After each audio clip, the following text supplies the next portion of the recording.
isutikman.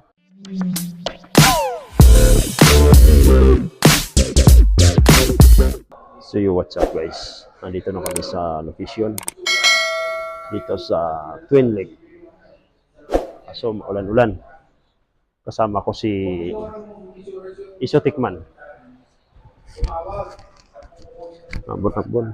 So yan, si Isutikman guys. So, tayo sa magandang view. So napakaganda ng view talaga rito guys. Okay. Ganda. Yan guys,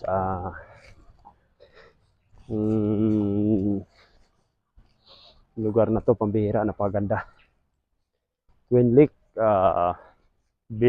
Vineyard, Vineyard. All right. So yan, video na rin si Isutikman. Isutikman, shout out yan. Shout out pala sa Yan. Kay Charlie TV. Yan. Yung page So, niya. ayan. So paki-follow na lang po sa Yan. page ko, Isutikman. Makikita Isutikman. niyo, Isutikman lang Yan. yung page. So, ayan guys. follow guys, salamat. Tingnan mo yung napakagandang view Dito kami dito ngayon sa Twin Lake. So sa mga kababayan ko dyan, mga Bisaya, mayong buntag sa iyong tanan, naata diri sa Twin Lake, diri sa Tagaytay. Parte nindota ang view diri guys. No? No? Super ganda. Overlooking. Yan guys. Ayan si Isutikman, nag-vlog din siya, no? Ganda. So kung kailangan nyo dito guys, isang napakagandang lugar, pwede kayo dito mag-book. Napakaganda ng mga hotel dito. Tapos overlooking, super ganda. Tapos may kalamigan talaga yung hangin. Kasi ngayon, yun, super ganda guys. Kaya ano pang hinihintay nyo?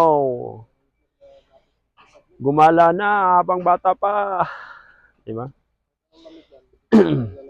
Kaning lugar diri guys, maorni sa lugar sa Amuang probinsya sa Mindanao, no. Nindot kayo.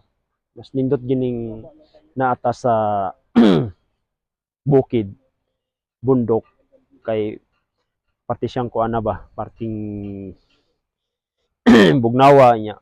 Okay kayo ang hangin. Maunang gusto ginako nga naagi ko perminti sa bundok, bukid. No? Ganda.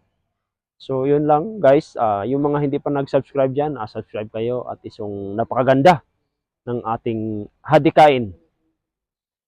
Kung loobin ng ating Panginoon, isang napakagandang halimbawa ito kung magtagumpay tayo, no? So ayan, to God be the glory. So ayan guys, ito lang yung lugar ko dito, ganda. Bye-bye.